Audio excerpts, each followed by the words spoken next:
නමෝ තස්සේ භගවතු අරහතු සම්මා සම්බුද්දස්සේ නමෝ තස්සේ භගවතු අරහතු සම්මා සම්බුද්දස්සේ නමෝ තස්සේ භගවතු අරහතු සම්මා සම්බුද්දස්සේ.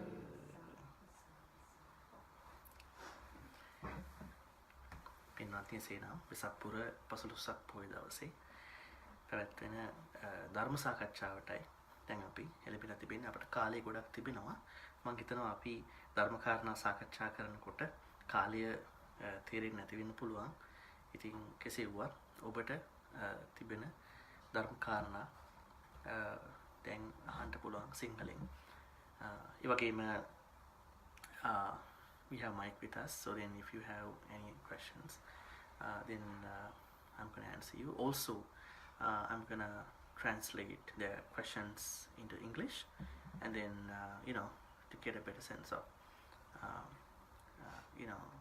those Dhamma teachings in English as well.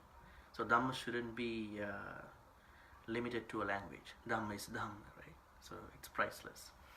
ඒ නිසා අපි මේ විදිහට ධර්ම කාරණා කතා කරන්න පුළුවන්.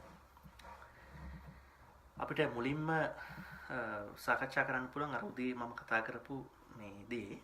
ඒ කියන්නේ වෙසක් කියන දවස. දැන් එතනින් අපි ආරම්භයක් පටන් ගනිමු. දැන් වෙසක් කියන දවස ගැන මම වෙසක් කියන වචනේ තේරුම මොකක්ද දන්නේ නැහැ. වෙසක් කියලා කිව්වට ඒකේ වචනේ ගැන අවබෝධයක් නැහැ. ඒක එන්නේ විශාක කියන මේ එක පාලි සංස්කෘතත් එක තියෙනවා. එතකොට ඒක වෛශාඛ කියලා කියන්නත් පුළුවන්. විශාක කියලා පාලියෙන් කියනවා විශාක. ඒතර මේකේ අදහස් කරන්නේ මෙතන චන්ද්‍රයා පූර්ණ වෙච්ච චන්ද්‍රයා. ඒතර ඒක වෙන්නේ මේ අප්‍රේල් මාසේ මැද භාගයේ ඉඳලා මැයි මාසේ මැද භාගය දක්වා මේ කාලේ වෙන්නේ පූර්ණ වෙච්ච චන්ද්‍රයා එක්තරා තැනකදී විශාක කියලා තරුවක් තිබෙනවා. ඒ තරුවට මේ හරුව ආසන්නේ රැඳී ඉන්නවා. ඒතර ඒ තරුවට කියන්නේ විශාක කියලා. ඒතර ඒකෙන් තමයි මේ විශාක කියලා හදාගත්තේ. ඒකට බුදුරජාණන් වහන්සේගේ මේ සිද්ධිවල ඒ වචනාර්ථය නැහැ. නමුත් ඒ සිද්ධි උනේ එහෙම පූර්ණ චන්ද්‍රයා ඒ විදිහට විශාක කියන තරුවට රැඳී ඉන්න අවස්ථාවක තමයි ඒ කාලේ තමයි ඒ සිද්ධි වෙලා තිබුණා කියලා කියන්නේ. බුදුහාමුදුරු ඉපදීම බුදු වීම පිරිනුවම් පෑම සිද්ධ වුණේ ඔය කියන කාල භාගයේ එකම දවසක නෙමෙයි. ඒතර අප්‍රේල් මාසේ මැද ඉඳලා මැයි මාසේ මැද දක්වා තියෙන මේ තමයි ඒ කාලේ බොහෝ වෙලාවට සමහර පූර්ණ සඳ තියෙන දවසක නෙමෙයි. පූර්ණ සඳ තියෙනවා. පූර්ණ සඳ එනවා මේ දවසක. හරියට ඒක මෝදු වෙලා එන්නේ ඒ දවසේ. මේ කාල සීමාවේ. එතකොට ඒක දැන් බුදුහාමුදුරුවෝ මේ ඉපදිච්ච බුදු වෙච්ච පිරිනමන පාපු මේ ඒ හරිම දවස අපිට බලා ගන්න වෙන විදිහට බලා ගන්න වෙන්නේ ඒක. නමුත් මේ පොය දෙන්නේ පුර දවස් 15 දවසක දෙන්නේ ඒ ආකාරයට. අර විසාක කියන තරුව ආසන්නයට පූර්ණ චන්ද්‍රය ලැබීම හරහා. Mike, we were talking about why the word Vesak is used to understand the three major events of the Buddha. So it has, I think, as I shared with you in the morning, it's because there is a star called Visakha in the Hindu calendar, and the full moon positions close to the Visakha star, and then that's why this is given. The day is given Vesak. That's how it was given. So I don't think like there's a direct connection between this name and the events what happened with the Buddha's life, but all they happen this day.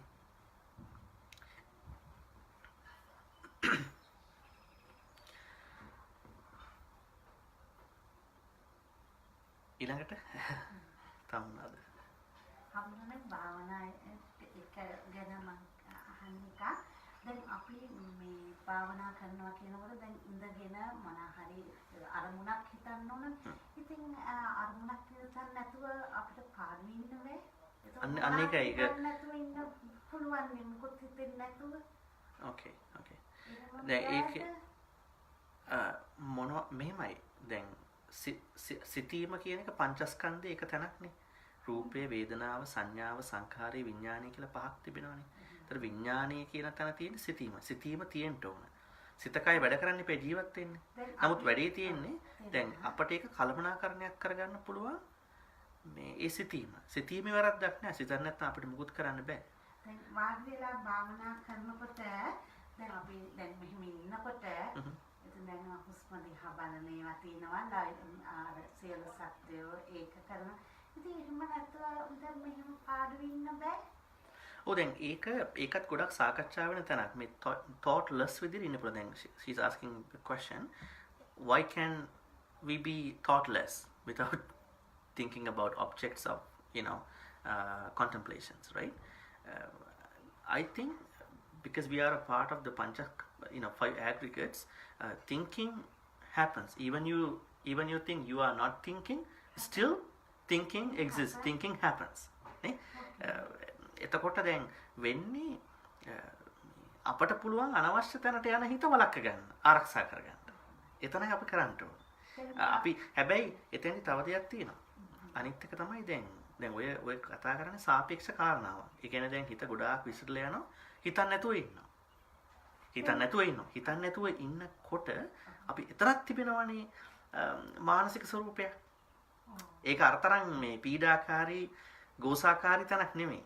ඒක නිකන් හොඳයි නේ. දැන් හරි ගෙදර වැඩ ඔක්කොම කරලා ඉවරලා පාඩු වෙනකොට දැන් මෙඩිටේෂන් මට කරන්න ඕනේ නැහැ.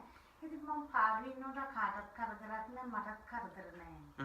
ඉතින් පාඩු ඒක හොඳයි.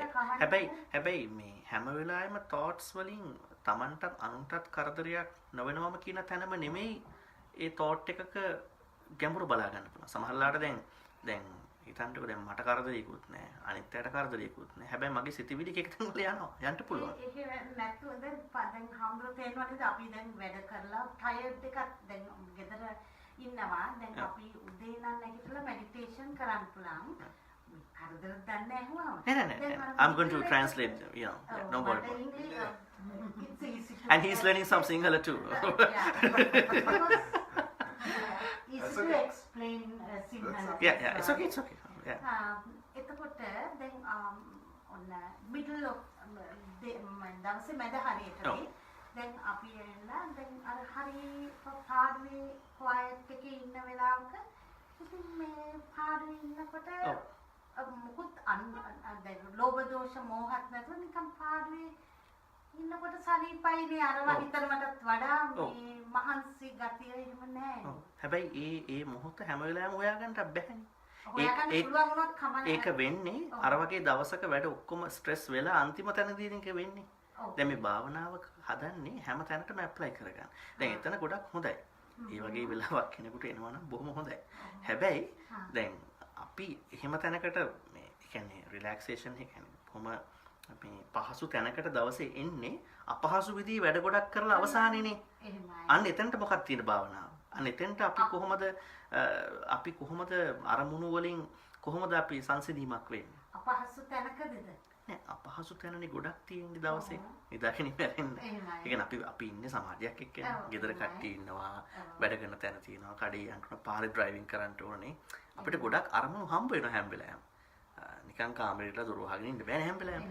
එතකොට දැන් ඒ බඳු දවසක් අවසානයේ තමයි අතන්ට එන්නේ. අර ඇවිල්ලා ඉදහසේ ඒක දැන් මම කියන්නේ ඒක අපි ඒකම ඕන නම් ඒ විදිහටම දවසම ගත වෙන්න ඕනනේ. ඒක හොඳයි. නමුත් දැන් භාවනාව අවශ්‍යද කියන එකනේ අහුවේ. එහෙම තැනකදී වෙනම මම භාවනා කරන්න ඕනද? වෙනම මම අරමුණු හොයාගෙන භාවනා කරන්න ඕනද? ඒක ගන්නේ මෙහෙමයි. භාවනාව කියන්නේ එක එක අවස්ථාවලට යෙදෙන තැන. දැන් වැඩ කරන තැන, ඩ්‍රයිවිං කරන තැන, ගෙදර කට්ටියත් එක්ක ඉන්න තැන, එතන හරි අමුතු තත්ත්ව තියෙන්නේ ඒවයි. ඒ කියන්නේ විවිධ බොහොම අනපේක්ෂිත වාතාවරණ. ඒ තැන්වලදී අපිට විවිධ භාවනා කරනකොට ඇස්පියාගෙන ඉන්නනේ භාවනාවේ කියන්නේ. දැන් මම උදේ කිව්වේ නෑ මේ වගේ ඒ රේන් වගේ මෙතඩ්ස් වලදී කොහොමද ආවේගයක් ආපු ගමන් ඔක්කොම ඔය දේවල් ලෝභ දෝෂ මුල් වෙලා එන ඔක්කොම මේ ආවේගනේ. ඒවා ආපු ගාම ඒවත් එක්ක කොහොමද මම කටයුතු කරන්නේ? ඒක මම කරගන්න වැඩක් ඒක. ඒතර ඒ කියන්නේ අර අවස්ථාවත් හොඳයි. හැබැයි එහෙම කරන්න බැරි අවස්ථා තමයි ගොඩක් දවස් තියෙන්නේ. ඒ අවස්ථාවලට ගැළපෙන විදිහේ මේ සිසිම සතර සතිපට්ඨානය තමයි කියන්නේ. සතර සතිපට්ඨානය පාවිච්චි කරන්න ඕනේ. නෑ දැන් හම්බුනේ අර උදේට අපි දැන් අපේ භාවනා කියලා දැන් අපි අර ඉඳගෙන කරන වෙලාව දැන් අපි උදේට මම දැන් අපි ඔය තීන භාවනා ඒව කරනවා. දැන් මම කල්පනා කරා දැන් අපි එහෙම කරනවා. ඉතින් දැන් එහෙමත් නැත්නම් නිකන් ඉන්නකොටත් ඉන්න නෑ ඒක මෙමය එහෙම අනිවාර්ය කාරණයක් නෑ කාටවත්. කිසිම කෙනෙකුට අනිවාර්ය නෝ in the Buddhist teachings there is no such thing you have to meditate early morning in the middle of the day or in the evening. It all depends on how distracted are you. How distracted, let's say there may be someone who is not distracted. Then like let's say if you know how to cook, why you want to go to a cookery class? If you know how to swim in the deep water, why you want to take swimming classes for deep swimming? But majority will need it because they haven't done it in the deep water. අපි දැන් මේක නෝන බලා ගන්න ඕනේ හැම වෙලාවෙම අපිට පුද්ගලයාට ආවේනිකව තමයි මේක හොයන්න ඕනේ. නැතු මේක හැම දිනාටම මේක හරියනවද කියලා ඒ වෙන්නේ නැහැ. If you going to see okay just the method applied to all of us who are sitting here, that won't make sense because we are individual people, right, all the time. ඒ නිසා මෙතන කරන්න තියෙන්නේ දැන් උදේට එහෙම භාවනා කළ යුතුද නැද්ද කියලා තමන් තීරණය කරන්න. තමන්ට මේක distractedද නැද්ද? තමන්ට distract නැත්නම් ඕනේ. තමන්ට තමන් විශ්වාසදී. තමන්ට තමන්ගේ ආරක්ෂා කරගන්න කියන්නේ. ඒ නිසා ඒක අවශ්‍ය නැහැ. එහෙම දැන් හිතනවා නම් එහෙම ආයාසයක් කරන් කරන්න ඕන කියලා ඒක ප්‍රශ්නයක් නෑ. මම අර මේක වෙන්න ඕන හිත ආරක්ෂා කරගන්න. හිත ආරක්ෂාව. The main thing at the end what you have to do is that protect your thoughts. Protect, not to control, protect your thoughts. ඒක එහෙමයි කරන්න ඕනේ. ඒ නිසා අර මේ සම්ප්‍රදාය හරි කොයි හරි කියන පළියට ඒක කරන්න ඕනේ. එහෙම කරාම වැඩක් නැහැ. තමන් ගැන තමන් දන්නේ නැහැ. So one has to take a proper assessment of oneself. Everybody of us. Do I really want to do this? Or am I distracted to that point or to that extent? If I am not distracted to that extent, I'm okay. I mean, without blaming on what's going on, what's being done by other people. It's up to them. ඒක තමන්ගේ පෞද්ගලික මේකක් වශයෙන් කරන්න. හැබැයි ඒක කරනකොට මේ අර සම්ප්‍රදාය තියෙනවානේ කට්ටිය උදේට භාවනා කරනවා. රැයට භාවනා කරනවා. පන්සල් වල භාවනා මේ පන්ති යනවා, රිට්‍රීට්ස්. ඉතින් ඒක එක එක්කෙනාගේ දේවල්. ඇත්තටම දැන් ඒක කෙනෙක් අර්ථකථනය කරන්න පුළුවන් එයාට තව ධර්මෙ මදි දැනගෙන. නේ? තවත් පැත්තකින් කියන්න පුළුවන් තව ගොඩක් එයාලට ඉගෙන ගන්න ඕනේ කියලා. සමහර කට්ටිය ඉන්නවනේ ගොඩක් ඉගෙන ගන්න ඕනේ ඒගොල්ලන්ට. නේ? I mean for someone who is going to a retreat, I mean someone can say that person still needs some practices to come with that person itself, right? And that person already knows something, want to know more things about oneself and the Dhamma, everything. But there is no such thing. Everybody must go for a retreat. අනික අපි එතෙන්ට එන්න ඕනේ. ඒ නිසා එක එකිනෙකාගේ පෞද්ගලික practice එක තමන්ව තේරුම් ගන්න කියලා බුදුහාරෝ කියලා තියෙනවා. ඔය තමන්ව තේරුම් ගන්න නැතුව අනිත් අය බණ අහන පළියට මාත් බණ අහනවා. අනිත් අය කරන පළියට මමත් කරනවා. ඒක තියෙනවා. ඒක waste of time. ප්‍රයෝජන නැහැ. ඒක waste of time මේ හොඳයි. ඒ නිසා අපි ගැන assessment එක කරගන්න ඕන. එහෙම නැතුව මේ ඒවා කරන්න යන එක මේ කාලය අපතේ ඇරීම. අපට අවශ්‍යද නැද්ද? හැබැයි ඒක කරද්දී අනිත් අයට හානියක් කරන්න ඕනේ. අනිත් අයට මේ I don't think that, let's say I want to meditate because I am distracted. I mean if I think that way, I'm going to meditate. But if I think that I'm okay, I'm concentrated, my mind is still calm, quiet, I mean then I will put it off, maybe I will not do it. So it's always a choice. Yeah. It's a good question, yeah.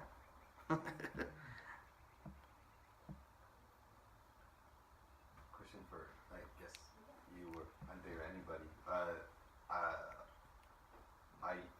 I hear people a lot of times say, "Why can't I stop thinking?" Mm-hmm. And I never know what they mean because I'm not sure when people say, "Oh, I get all these thoughts coming, Mhm. and I can't stop them. What is it? Maybe it's different for everybody, but how do you know you're thinking? Like, That's a very good question. yeah, How do you, it's not a rhetorical question. I want to know Mhm. for you, each of us, when you say, or when you realize I'm thinking, how do you realize you're thinking? What does the thought look like? Does it sound like something? Does it feel like something? How do you know you're thinking? Yeah, that's a very good question. Then you have to, then you can't be the thinker at that point. Yeah. You have to be the thought then. It's for me. Right? I mean, if you really want to do that, it's like that. Don't be the observer, but be the observation. Now, I think we don't usually separate this connection out. For example, there's a thinker, there is a thought. But then how does a thought arise? Well, what's the sign that a thought has arisen? What's a sign? I think for many people, maybe it's. I mean, when you think, do you see something? Because I can't see anything if I close my eyes. Yeah. I think No matter how hard I try, I can't see a picture. I think So- all kind of messages, like about 100 thousands come to the mind. I think we don't notice much.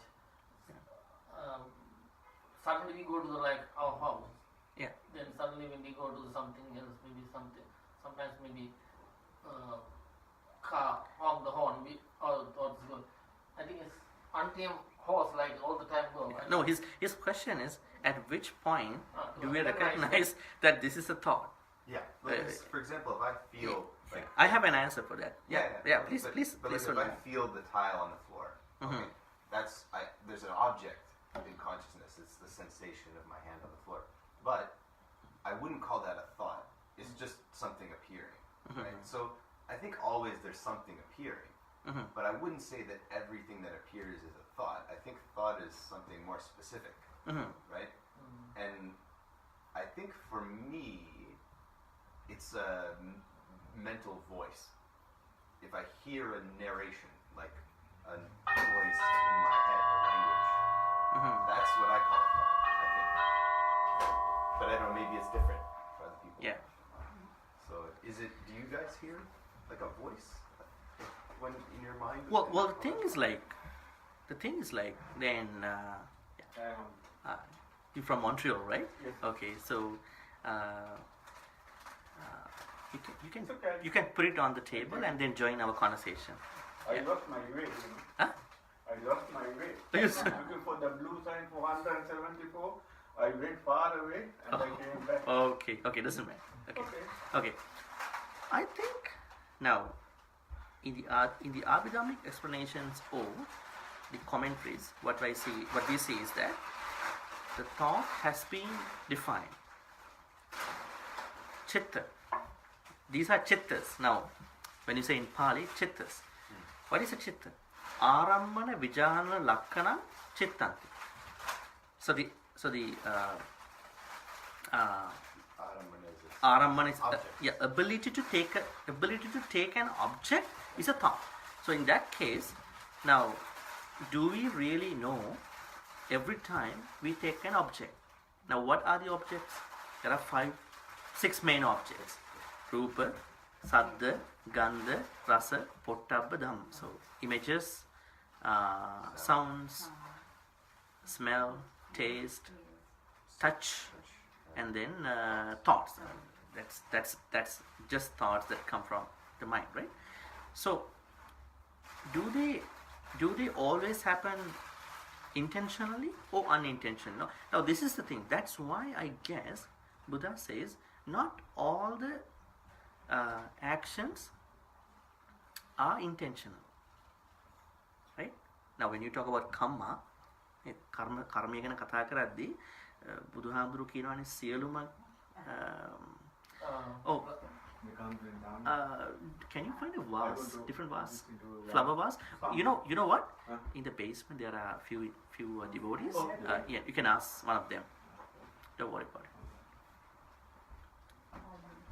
Okay, so now the thing is, like, then there are actions, words happen without intentions. But the people from the Jainism, they thought everything happens with intention. But Buddha says no. There are times. Now the thing is that then even now, if Buddha recognizes actions, words happen without intention, even for a split second, even for some time, that means thinking is happening. Thinking is happening. But the problem is, how do people recognize thinking is happening? So that's a very subtle type of thing. But as you said, even you want to know that thinking happening, you need to use thinking, right? Right? You need to use thinking to find out whether I am thinking or not, right? So it's a bit of really subtle thing, because we always try to look for answers from thinking, even sort of a thinking for a bigger thinking, maybe from a smaller thinking to a larger thinking, right? So I think that ability to take an object is the fundamental definition of a thought. But the problem is, can we specifically know each time when we take an image, good or bad, right? So that's something we need to find out. We need to investigate. දැන් අපිට හැම වෙලේම දැන් මම කියන්න ගියේ please take a seat. දැන් උදාහරණයක් වශයෙන් ගත්තොත් දැන් අපිට රූපයක් ගන්න හැම වෙලාවෙකම දැන් හිතන්නකෝ දැන් මම මේ බෝගහ දිහා බලනවා කියලා. දැන් මේ බෝගහ දිහා බලන හැම වෙලාවෙම දැන් බලන්න ඕන කමින්. සමහරවිට වෙන වස්තුවක් දිහා බලන ගමන් එක බැලෙන්නත් පුළුවන්. නේ? දැන් මම හැම වෙලාවෙම අරමුණු ගන්න තැනේදී මට තියෙනවද මම අඳුන ගන්නවද මේ මගේ thinking කියලා? It's a really good question, but I think we are kind of like trying to find out the answer from being at a point thinking happens, right? So that's a good thing. I'm also wondering, because that's especially when people begin to learn meditation, they are often preoccupied with their thoughts. The question of maybe how can I get rid of my thoughts, or how can I accept my thoughts?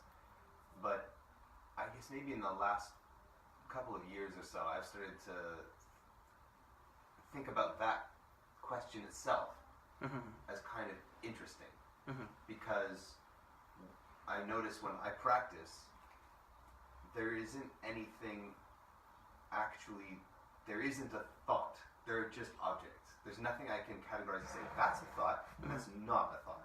Okay. There isn't a hard category, like maybe I feel something in my body, or I hear a sound, or I see something, but there isn't that's a thought, and that's not a thought. So, maybe I open my eyes and see the room, or I close my eyes and maybe an image pops in. They're the same.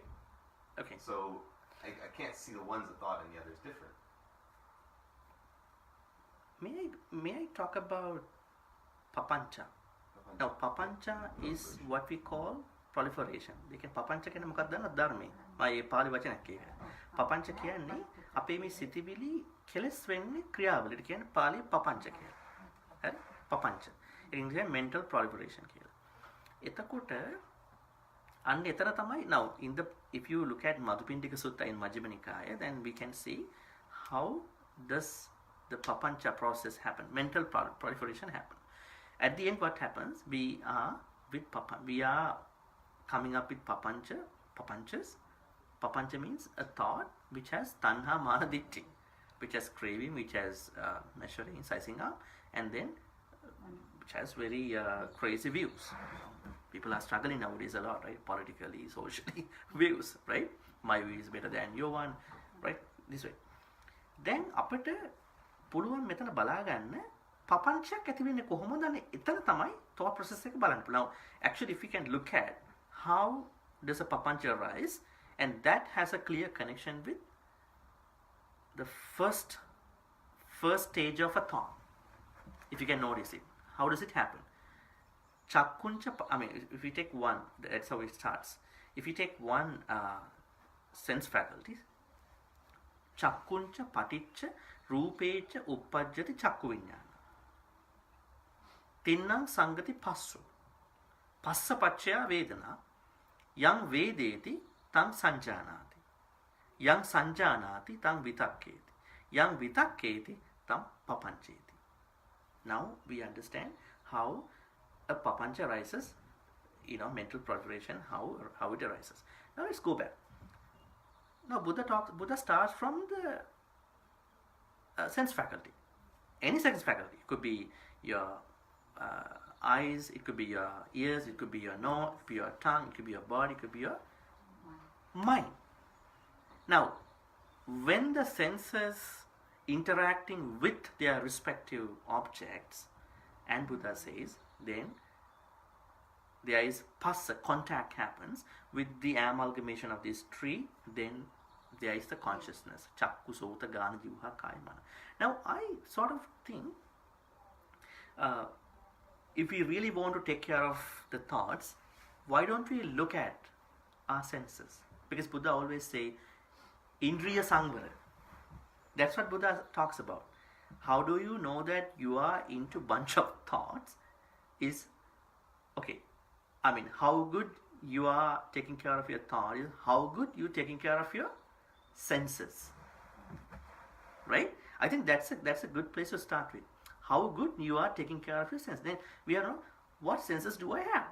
How do I take care of? How do I maintain? Let's say sometimes you take care of them, maybe on a Poya day or maybe on a special day, but at other times you won't really think about it that much. දැන් අපිට මම හිතනවා මෙතන තියෙන්නේ ඉන්ද්‍රිය ටික පරිස්සම් කරගන්න එකයි. එතන තමයි අපිට මේ සංවර නැතුව අන්න හරි. ඔය ඉන්ද්‍රිය සංවරයේදී හිත අනිවාර්යෙන් සතිය අනිවාර්යෙන් ඕනටනේ. දැන් අපි මයික්ගේ ප්‍රශ්නේ, I mean when you look at Mike's question, now he was sort of like, finding out a first type of place where we can know the thinking happens from there onwards. Now, in order to answer that question, we have to find out how we can start taking care of this thing, how we can take care of our mind. What's the first point that we can take care of? I think those are the senses.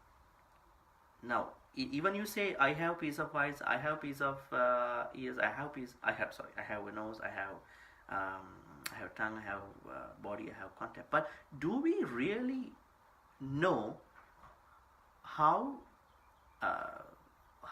is my nose interacting with its respective object? I mean, each one's senses are reacting, interacting, responding to their objects very differently. Now, for example, take for example your piece of eyes. How you getting attracted or getting stuck with an object, like with an image, is very different from somebody else. So the immediate thing what we can do to know there is thinking happens is how we can take care of the senses. So taking care of the senses is a very normal type of teaching in the Buddhist teachings. Oh, Sila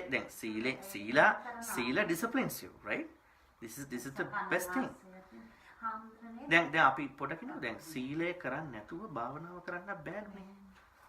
ඒක හරිය වැදගත් වෙනවා. දැන් without sila you can't do it. You can't go ahead realistic. You can go ahead unrealistic, but you can go realistic. තප්පරයක් පොඩක් කියන්නේ අපි මේ මහත්මයාට අපි පොඩි හැඳින්වීමක් කරමු. අපි මේ ධර්ම සාකච්ඡාවයි යන්නේ මේ වෙලාවේ. ඉතින් වෙසක් පොය දවසේ කරන ධර්ම සාකච්ඡාව. If you have any questions, you can ask in English or Sinhala. Yeah, he has questions. You may have questions too. Then can okay. දැන් හම්බුනේ බෝට්‍රි කිව්වනේ මට අමතක වෙයි කියලා තමයි මම ඉක්මනට හැදුවේ. දැන් හම්බුරුව බෝගස්ස කියලා. දැන් අපි හිතුවොත් තමයි ඒ ගැන වැඩියෙන් යන්නේ. දැන් බෝගස්ස මම බැලුවා නම් බෝගස්ස කිව්වා මේ දැන් තව දුරටත් ඒ ගැන ඕන වුණොත් විතරනේ මම හිතන්නේ. දැන් මෙයා හොවේ අපි කොහොමද හිතන්නේ කියලා නේද? නෑ අපි කොතනද අපි හිතනවා කියලා කොතනද අපි අඳුරගන්නේ? දැන් හිතනවානේ අපි මේ වෙලාවේ. කොහෙන්ද මේක අපිට අඳුරගන්න බෑ? අපි හිතනවා කියලා. ඉස්සලම තැන කොහෙද අපි අඳුරගන්නේ? What's the better wording for that? What's the root level knowledge that we can have to understand? Not that way. How do you know? How do you recognize that a thought arises, you know, I think in the first place? the key point of interest for me is distinguishing between a thought and other objects. Mm-hmm. So if you taste food, you don't say, I think sweet. You know, there's some sweetness. Already you know, right? You don't, Yeah, you yeah, don't say, yeah, so there's sweetness, but you don't say, I think sweet. Right? You just know it. Yeah. It's not a thought. In the same way you might feel your skin. You just say, I feel touch. You might say that. You might just know touch. But that's not a thought yet. That's something different. That's something simpler. And that doesn't bother us. Mm-hmm. If you feel touch, that's fine. If you hear a sound, it's fine. But people get bothered by thought. And then my question is, what is the thought that's bothering you? What is the object? Is it a sound in your mind? Is it a sight? So I think That is the that is the I think thoughts can arise in many forms. yeah. I think Thought it's is different. not just the thought from the mind. Yeah. And in terms of what you said about the taste, let's say I'm taking something, and right away, I know this is this kind of a taste. I think in that case, we have previous experiences about the taste, right? So the subjective knowledge about the past. We would call Let's that- say if you ask this from a baby, I mean, if you can, the answers could be really less, few, because they haven't lived long. They have. That's what happens to many of us. When you age, Yeah. right, you are in trouble because you are No. comparing, and because you have a lot of knowledge. That's why I tell you one example. In Zen Buddhism, remember that incident happened with a professor. One professor approached a Zen master in a Japanese temple, and then now the monk was a very hospitable monk. So he made some tea, and then he brought the tea with the cups and then teapot and the 2 cups, put it on the kind of a table like this, and then now the monk started pouring from the teapot into the professor's cup, and then he saw that now the cup is flowing over. He said, you know what, you are see, the cup is flowing over, so you had to I mean this is what I understand about you, because you have too much knowledge. You need to unlearn the knowledge for me to give you the Buddhism. And so that example is a good thing, because we are always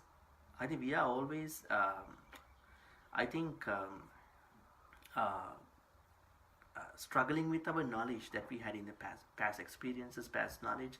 That's why in another sutta called Alagadupama Sutta, Buddha says you have to unlearn what is not beneficial for you for Dhamma. බුදුහාමුදුරු කිව්වා අපි අපට ධර්මය ඉගෙන ගන්න නම් දැන් අපි ඉගෙන ගත්ත දේවල් ටිකකුත් මේක තියෙනවානේ ඔළුවේ මොනවා හරි වැරදි දේවල් ටිකක්. ඒ කියන්නේ මේකේ අපි තරහ අපි ලෝකේ දැකපු අනවශ්‍ය විදියක් ඇති සම්බන්ධතා අත්දැකීම් ඔය අනවශ්‍ය ගොඩාක් ඒවා අයින් කරන්න. මේකත් හිතන්නකො මෙමරි චිප් එකක් කියලා. මෙමරි චිප් එක තියෙනවානේ ගානක් අන්ලිමිටඩ් වෙනවද ඒක කවදාවත්? සමහර විනාශ කරලා දානවා වැඩක් තියෙනවා. අනවශ්‍යව අයින් කරන්න ඕනේ. ඒක තමයි හાર્ඩ්ම වැඩි. That's why people say I can forgive people, but I can't forget them. So this is the problem, right? They say I can forgive him or her, but I can't forget what happened, because people want to keep them in that deep type of memory. I think like how I immediately recognize taste, smell. I think the past experiences directly affect us. At the same time, not even the previous experiences in this life, but also the experiences from the sansara. This is not a small thing. Sansaric things also keep coming. But I think even we talk about all these things, I don't think there is something we came up with an answer for your question. So that's what we should address. Yeah. Yeah, well, So- I think in my experience, that idea of a thought, or I'm thinking, or I'm plagued by thoughts, is a fictional category. In my experience, there isn't such a thing as a thought. You just have a sense object. Maybe you have a voice in your mind, or maybe you see images. I've talked to some people who say, "Oh, my thoughts, they keep coming," and I say, "Well, what do they look like, feel like, smell like?" And then they say, "Oh, I see something. I see a scene, and that's a thought." Okay, well, for me, that's not it, because I can't see anything. But I might hear something. So it's different for everybody. But I think that the key is, if you can't, so if you're getting some object, at least in my experience, if you're getting some object and you can't make it go away, then learn to live with it. Yeah. I mean, that's what you can do in the worst case scenario. But I have a question about it. Now, there are things that we should not worry about at some point. Like, I think the worst case scenario in this situation is that whether I cannot take care of my thought. This is the worst case scenario. I mean, it's good if we can technically look at how, at which point of the process, or whatever the papancha or whatever process, that we can identify a thought. It's good. I mean, if we can make that happen, because Buddha says actually, thoughts happen, I mean, very fast, and I think in one example he said, can I remember about it? Lahupari vattanta upamapina sukara. Okay, that means thoughts arise, stay, and then perish away very fast. Even I can give you an example, like a simile. So that sort of means that this process is very fast. Now, the immediate question that I came up with, as I told all of you, is that now even we go finding the first place of a thought, but even that process, isn't that process a part of the thinking? So, even, I think the whole purpose of this thing is, can I be thoughtless, as you said? For the most part of the day, this is what we are aiming at, right? But the problem is, there's a bad example for that. I saw one whimsical cartoon, on one of the website. One dog was sleeping somewhere. One guy was trying to be thoughtless, and then somebody approached the dog and asked, "How are you doing?" "I'm doing good. How about your master, whoever?" Said, "Well, I'm doing the same thing, for the whole day." Well, that's a different way of looking at being thoughtless, because I don't know whether dogs keep their anger or, revenge, but sometimes, they have some bad enemies too. But he said, I'm like that for the whole day, but he's like that, I'm like this, So, other than that, I don't think any different. But the thing is, if you think it's good for you, it's okay. But in the real, scenario, in a real event, I think what we can do is, to take care of the senses, take care of our indriyas, right? So that's the thing, because even you try to see the first place of a thought through thinking. You do it by thinking too, right? Yeah. Then why don't we look at what's the first place of that thinking, the moment? What is that urge? Now this is taking us into different the conversation. So I worry about the worst case scenario from thinking. What happens to us after thinking something bad? What happens to us after distraction? So that's something we really worry about if we don't take care of us. එතකොට අපි ඉන්ද්‍රිය මට තේරෙන්නේ අපි මෙතන කොතනද thinking ඇති වෙන්නේ කියන එක thinking වලින් හොයන්න ඕන එක. දැන් අපි කොහෙද මේ thought එක ඇති වෙන්නේ කියන එක අපිට technically පොතෙන් හොයාගන්න පුළුවන් මේකේ සූත්‍රෝනේ. නමුත් දැන් අපි මයික් එකේ ප්‍රකාශයෙන් අපි බලන්න ඉපයි හරියටම කොහෙද මේක තියෙන්නේ කියලා. සම්බන්ධ වෙනකොටනේ මොකක්ද? පහ එක එක ඒවත් එක්ක සම්බන්ධ වෙන්නේ. පහ හයක් තියෙනවා. ඒ හය එක එක ඒවත් එක්ක සම්බන්ධ වෙනවා. මනස කියන එකත් සම්බන්ධ වෙනවනේ තාම. යට මේකේ මනසත් සම්බන්ධ වෙනවා. ඊට පස්සේ ඒ වයින් තවත් ඒවා සම්බන්ධ වෙනවා. වැඩි තියෙන්නේ දැන් මේ ඔක්කොම ගැන අපි හිතන්න යන්නේ සිතවිල්ලක ඉන්නේ. ඒතර මම හිතනවා මේක ටිකක් මීට ඒක I think technically කෙනෙක් ඒක හෙව්වට වැරද්දක් නෑ. ඒක මම හිතනවා ඒක එච්චර වැදගත් කමක් නෑ කියලා. අපි බය වෙන්න ඕන ඕවා වැරදිලා අපට හානියක් වෙනවා. දැන් අහනවා ඒ වගේ එක්සස් කරනලාට දැන් වැරදි සිතුවිලි ආයෙත් හොඳ සිතුවිලි ආවොත් ඒවත් Oh, that's a good question. Now, I think we talked the same question last Monday. What was the sutta? Mano Nivarana Sutta. In the Mano Nivarana Sutta of Sangyutta Nikaya, Devata Sangyutta, I think. Now, one deity asked the Buddha, can I let go all the thoughts? Can I be thoughtless? Can I be thoughtless? And will not that make me happy? And Buddha said, no. You need to let go the bad thoughts to keep the kusala thoughts. If you're going to let go all the thoughts, that's not healthy for you. And that's what Buddha said. Remember? In that sutta called Mano Nivarana Sutta.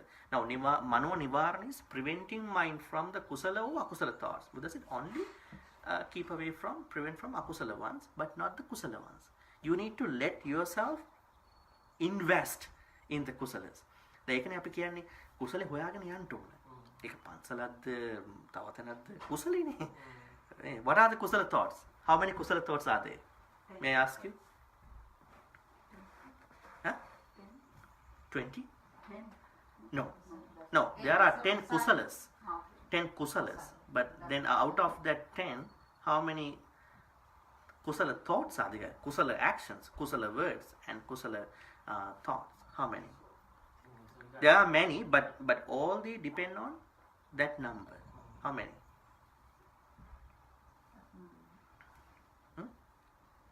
Now this is a very fundamental question. I hope you know, but you may not remember it. No. Okay, let me explain to you. Now, I think people are confused about different main things about the Buddhist teachings. The Eightfold Noble Path or Arastanga Marg is what we need to follow. It should be our path of everybody. But in order to do that, you need to cultivate kusalas. At the same time, while you now think about, if it is a path, then what you're gonna do while you are going on the path? Tell me. Think about, this is a road, Arasa Marga. Then how are you going to go on the path?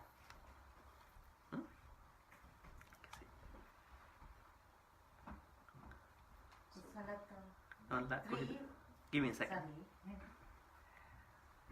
No. It's a poet.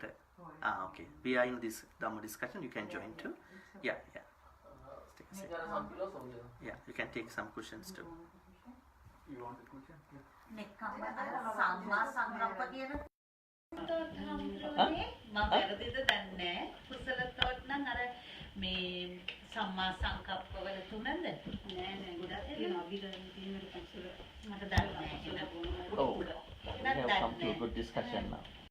121ක් තියෙනවනේ ඔක්කොම තෝස්තු අපි දන්නේ මේකෙන් කුසල කියලා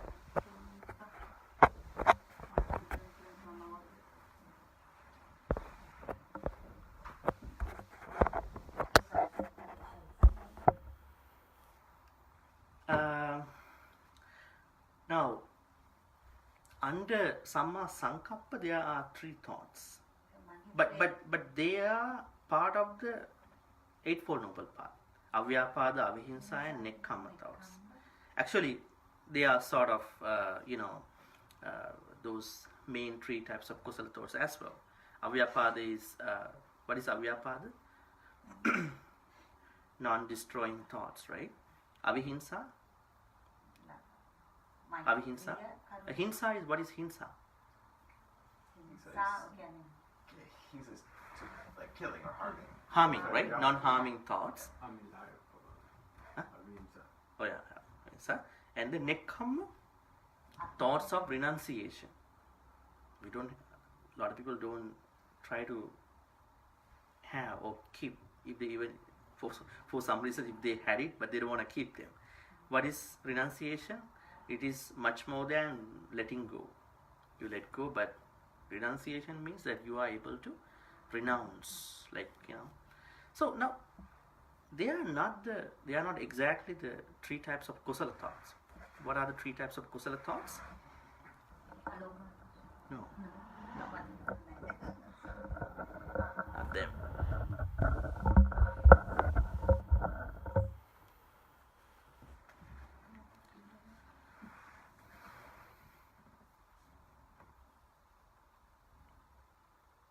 Abhijja, we call it anabhijja, avyapada, sammaditya. So these are the 3 kusala thoughts. What are the kusala words? Musavada, keeping away from musavada, parusavacha, pisunavacha, sampappala. What are the kusala actions? Keeping away from panatipata, adinadana, kamasa, michachara. Now you know what they are. So we have to work on them. Don't look at Arastanga Marga in the first place. That's a different thing. Buddha asks everybody to practice, start with 10 kusalas. These 10. That's a bigger space. That's a different, deeper space that we are trying to walk into. The Eightfold Noble Path. Okay? So, now where we stuck? Where we left out?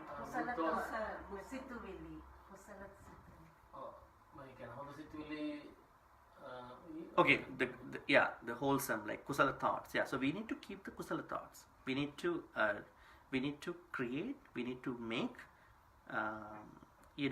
thoughts of what is abhijja?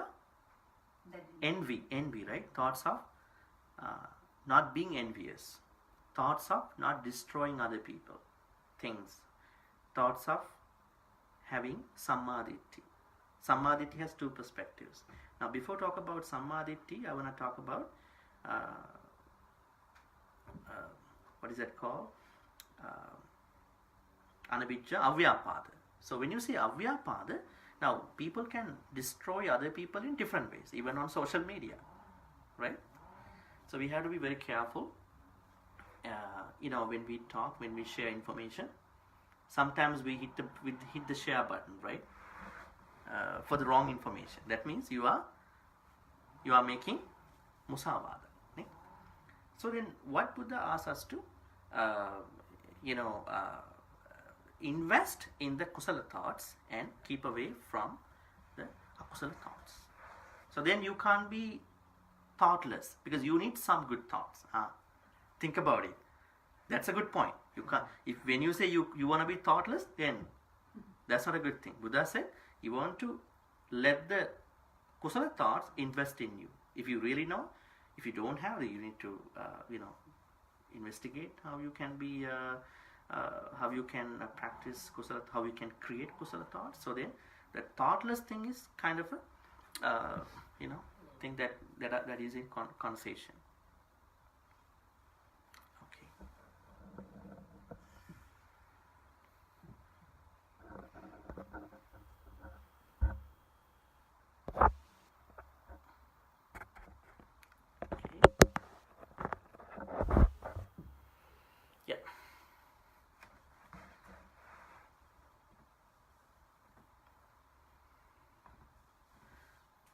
අපි මේ පොය දවසේ ධර්ම සාකච්ඡාව කරන් යන්නේ ප්‍රශ්නයක් තිබෙනවා අහන්න පුළුවන් මොනවා හරි.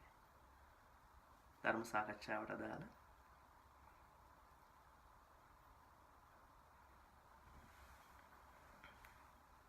මේ ලයිට් එක පොඩ්ඩක් දානවා. ඔව්. හා.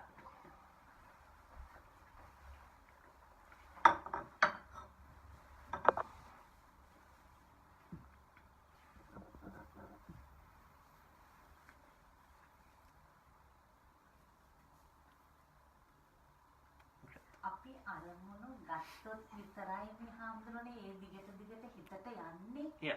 නැත්තම් අපි දැන් අර මේ බෝගහයම කියමුකෝ බෝගහ දැක්කා මම ඒවට ගොඩ අරමුණ ගත්තේ නැත්තම් බෝගහ කිව්වහම එතනින් විතරක් අපි නැවතිලා නේද? අරමුණ මෙයා තෝත් එනවා අර කෑවා රසයි. නෑ අපි හොඳ අරමුණු ගන්න ඕන. නරක අරමුණුනේ ගන්න හොඳ නැත්තේ. දැන් අපි තග්ගාල එනවද එහෙම නෑ දැන් we talked about it just now. Thoughts are coming. You can't stop them.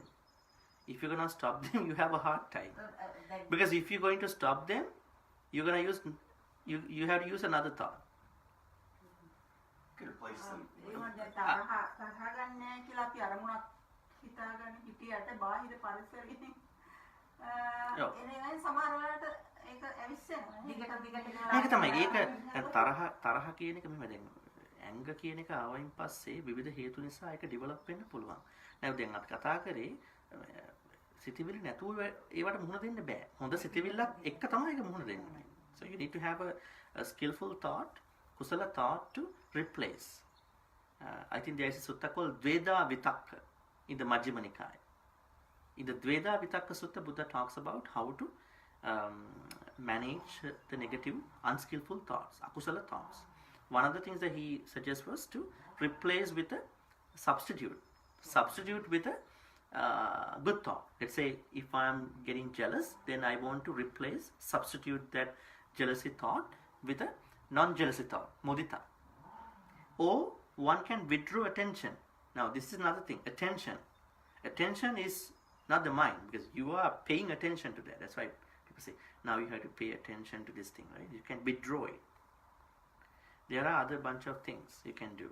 So it's always like that. So there are ways to manage.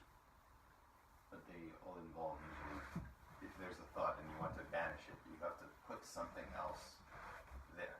Yeah. It's maybe it's a different thought, or maybe it's another thing that's not a thought. Maybe you're doing anapanasati, so you just go back to your breathing, or something like that. Ajahn Sumedho always likes the sound of silence, which I think is very good. Too, because if you're chattering, if you have a mind that makes verbal chatter, if you listen to the sound of nothing or a subtle sound, your chatter has to quiet down. Otherwise, you can't hear it. So, the only thing I know about a complete withholding of any thing inside us is sanya and vedana. Other than that, you can't have a full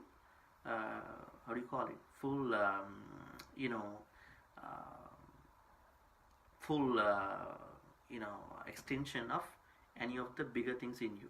Now, what is sanya and vedana? Now, I'm trying to tell you a nice example. Have you ever heard of monks who practice Nirodha Samapatti? Yeah. Okay. What is Nirodha Samapatti? Someone share with us?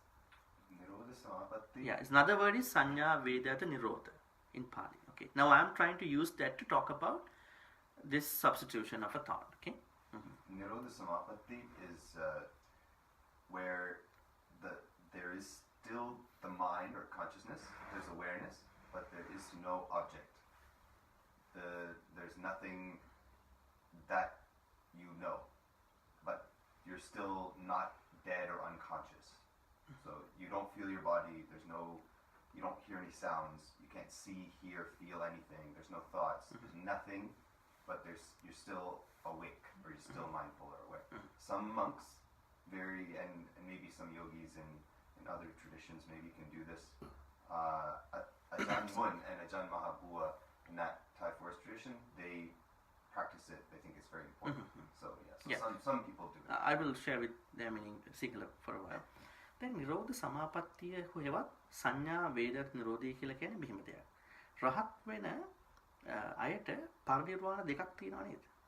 අහලා තියෙනවද? ඔව් ස්කන්ධ මේ සෝපාදිශේෂ නිර්වාණ ධාතුව සහ අනුපාදිශේෂ නිර්වාණ ධාතු කියලා දෙකක් තියෙනවා. හරිද?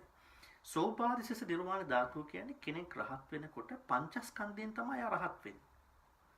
පංචස්කන්ධය තියාගෙන තමයි ආ රහත් වෙන්නේ.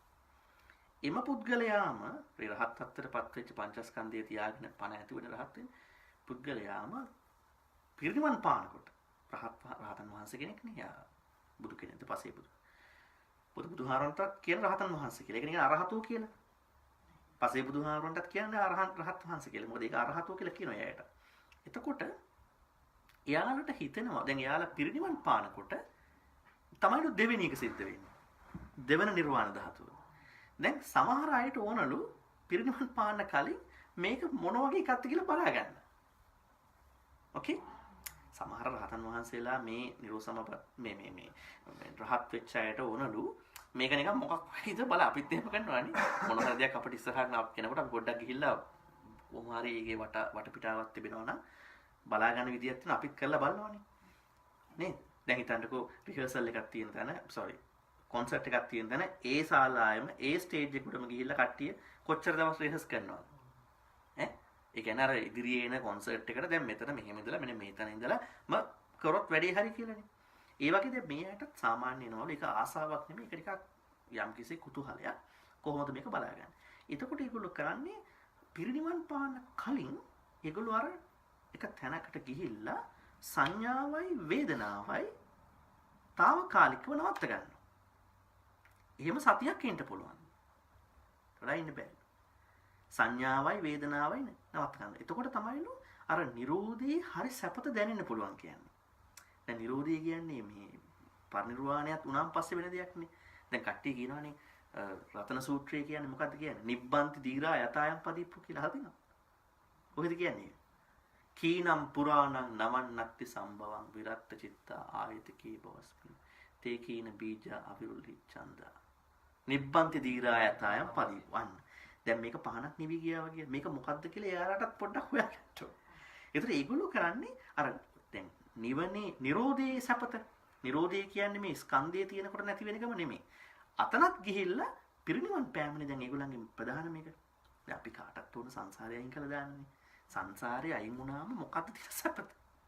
එතකොට ඒගොල්ලෝ කරන්නේ සංඥාවයි වේදනාවයි. අර රූප පංචස්කන්ධ දෙකක් තියෙනවා. රූප වේදනා සංඥා ඒ කියන්නේ සංඥා වේදනා දෙක විත්හෝල් කරගන්නවා සම්පූර්ණ වීක් එකකට. එතකොට විශාල කුසලයක් අයිති වෙනවලු ඒ අයට. ඒ කුසල රහතන් වහන්සේලාට වැඩක් නෑ.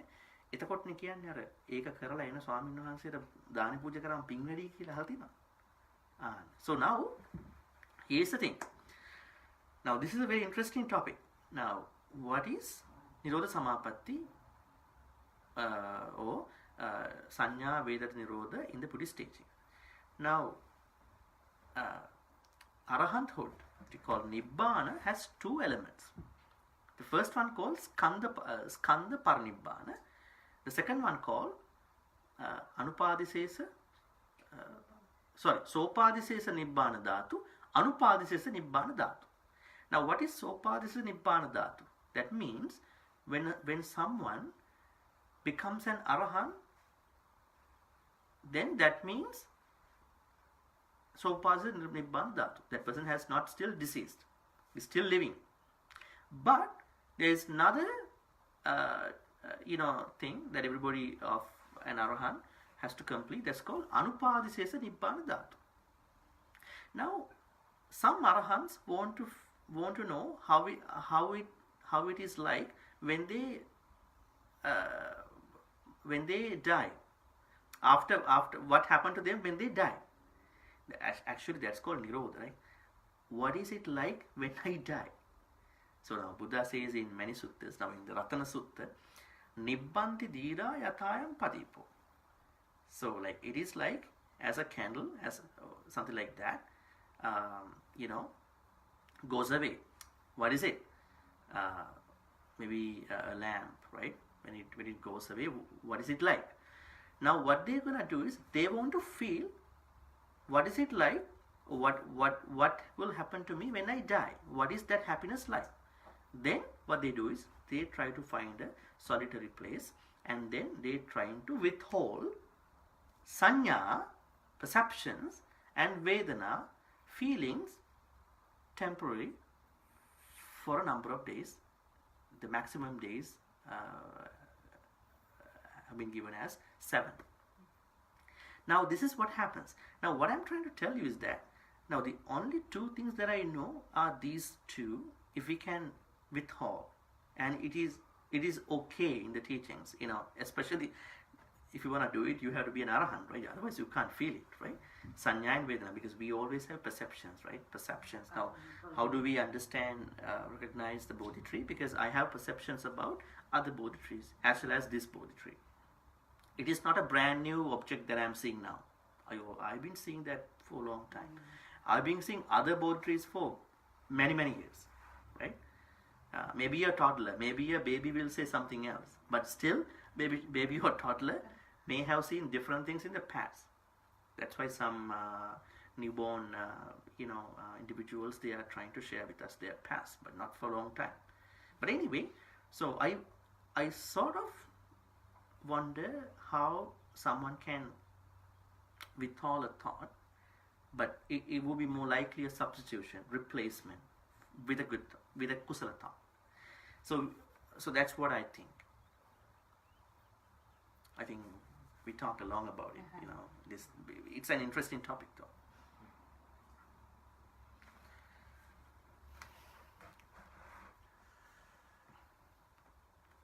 Okay. Now I'm just listening to you. Okay. Yeah. Listening is also a good virtue, right? Because in Montreal, yeah, there was a couple of Buddhist monks. They couldn't they couldn't preach in English, Okay. My daughter grew up without knowing Buddhism, but we taught at home something. Yeah. So that's very sad, It is, yeah, but this monk is from my town, Okay. Yeah. Yes. Nugeva Court. oh, everybody knows that where I come from. Sometimes you say yes. See what happens when people that live in the same place come together and this thing happen, So you can't they are kind of unavoidable things, But I mean the old school type like Pitapoti Somananda, Kotakama Matis, that time guy, Yeah, but it won't make a big deal though. I mean, we are trying to learn the basic Dhamma, but I think those monks were really erudite, scholarly monks, and I hope that, I went to meet Reverend Sobita in Kotti, Oh, Madhulukama. yeah. I went to meet him, and then other monk, the head monk in Kotti, Rajama Vihara, Anuruddha, Mm-hmm. and I made some things in the temple, some lights and everything. Yeah. And he knows me very well, Oh, okay. He was Yeah. my father. Anyway, I'm very happy that learn that you are speaking in English, and that's very important. English or French. Yeah. In Montreal, a person has to know two languages, French and English. Otherwise, going to Nirvana is a very secondary question. Yes. Yeah. No, that's the way I think, Yeah. These two languages. But in future, the English is down. They'll have to speak French. Now the laws are changed. Anybody who comes to Quebec, he is given 3 years to learn French. He doesn't learn French, Mm-hmm. you are out. Canada is a Yeah. big country, go out, make you living. Yeah. The laws are changed about 1 month ago. So the thing is, the Buddhist monks have to Yeah. Have to get be, into these societies, yeah. They have to be bilingual, Yeah. And that's an interesting question about someone, in this case a monk, not even that they need to learn languages, but also they want to convey the original, authentic, precise message that are in the Pali. In our case, let's say you don't know Pali, you only look at translations, and you're gonna say what you saw from a translation, right? So that's kind of dangerous. That's why Buddha says in one sutta called Satcha Vibhanga, I think, Satcha Vibhanga Sutta, whenever Sariputta is the one who was giving that talk, there are, I think, eight skills a teacher, a monk, especially this is a monk, or maybe now there are lay people also giving some talks too in the West, they need to develop. What are they? Achikkana, Desana, Panyapana, Pattapana, Vivarana, Vibhajana, Uttana. These seven skills. Uttani come. Now I would like to talk about the last one, Uttani Kamma. What is Uttani Kamma? So a good preacher, a good a person who can really convey this message should be able to make the difficult, deep Dhamma teachings shallow. Now, I'm not blaming anybody, but if you, when you want to learn something, but the teachings come from a way that you feel that the simple things getting very difficult, so that's something you need to concern about it. So there are 7 skills. So in addition to the languages, and I'm assuming a monk is already well versed in Pali, and then on the top of that they're gonna learn whatever other language. So that's how I believe. If you don't know Dhamma and if you're gonna learn another language, that won't make sense, and you are misleading people. Otherwise, then that can happen, right? So that's how it should work. Anyway.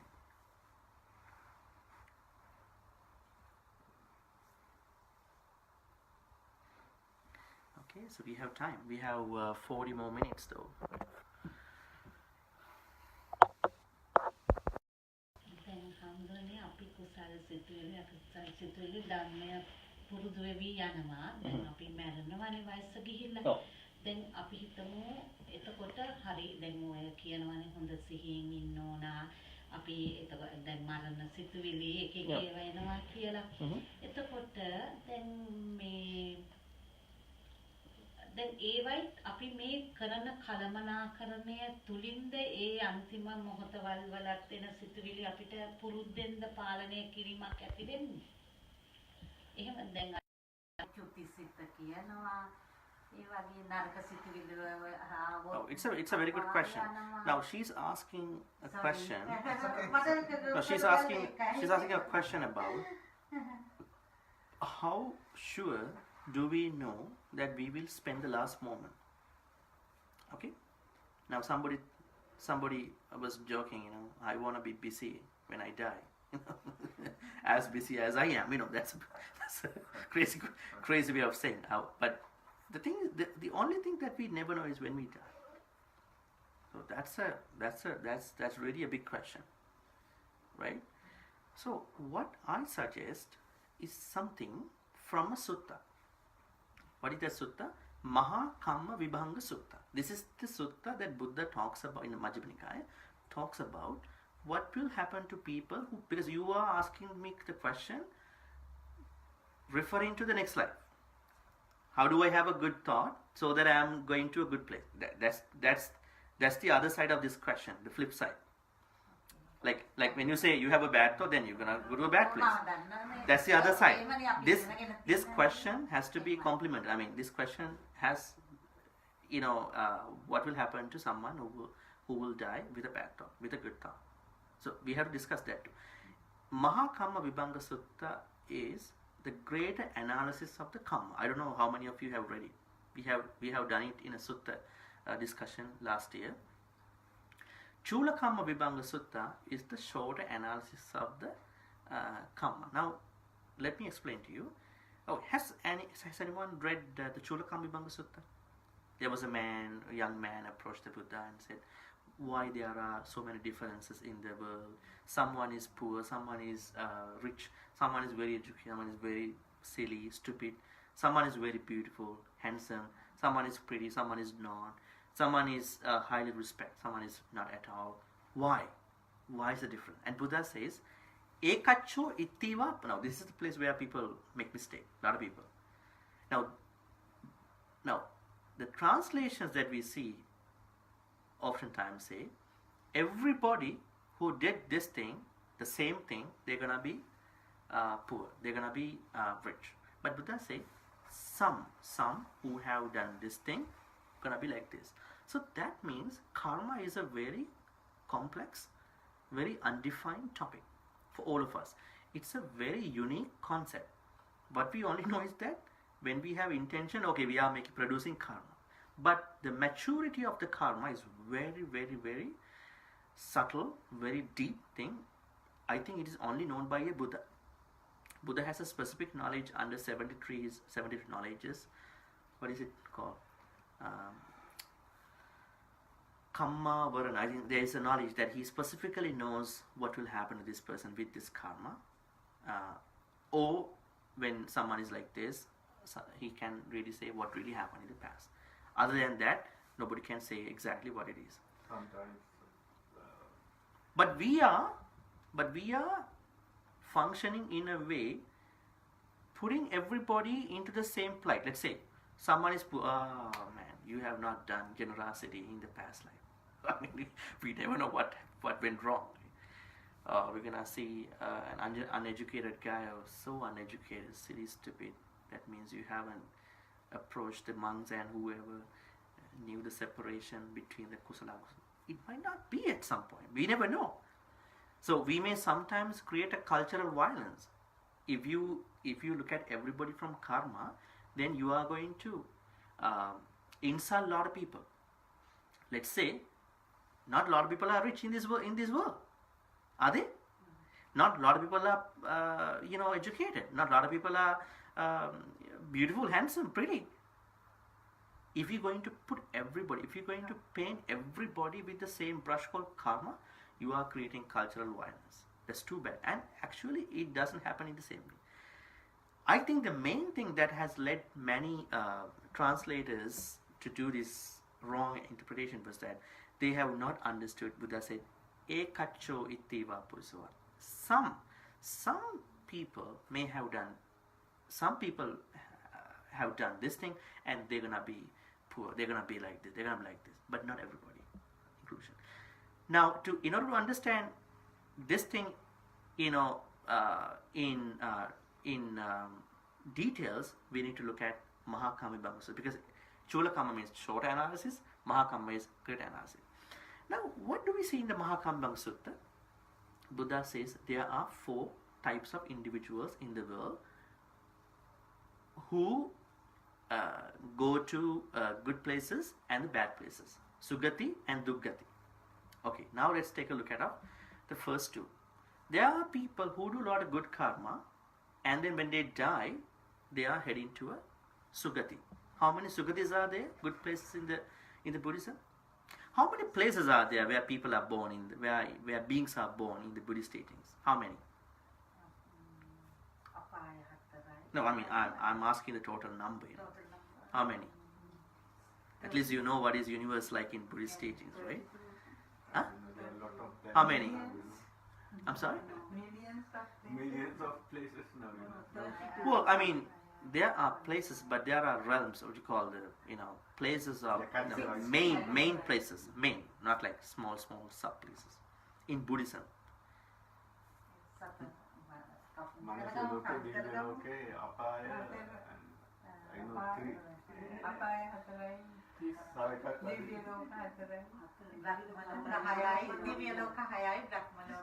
I have to multiple now, some numbers, I don't get. Huh?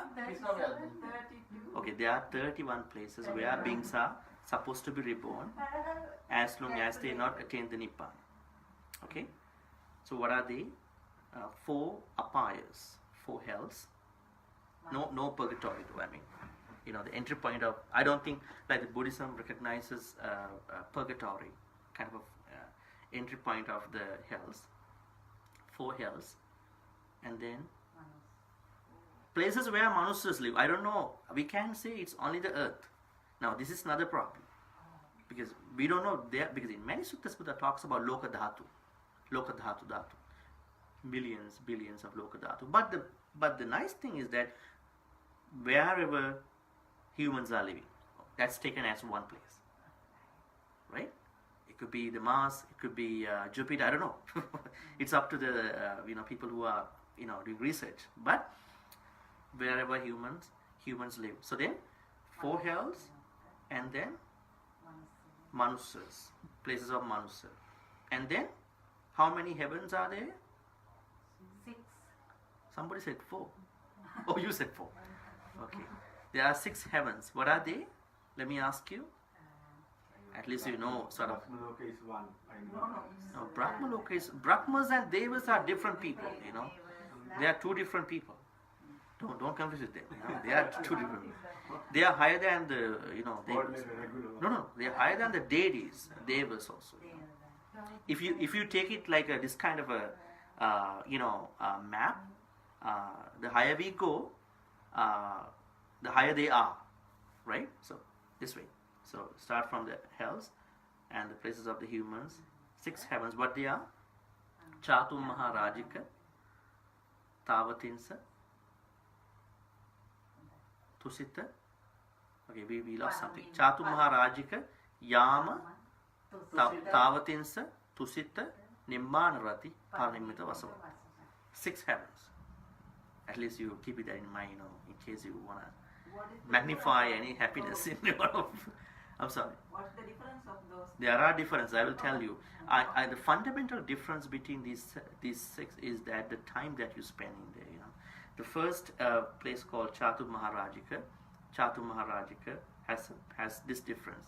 1 day is equal to 50 years of the human world. Think about it. Like if you spend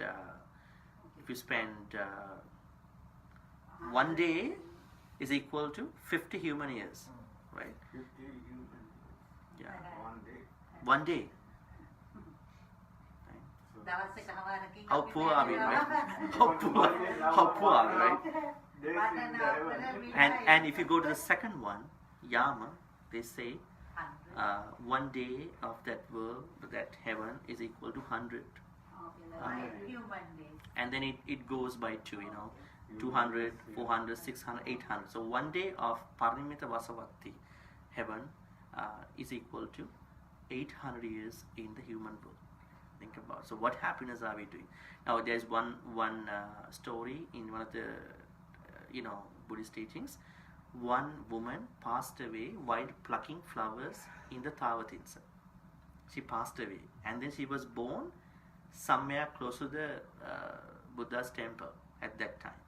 And then she married, she had kids, and she was doing all these things for 80, 70 years. And then she passed away.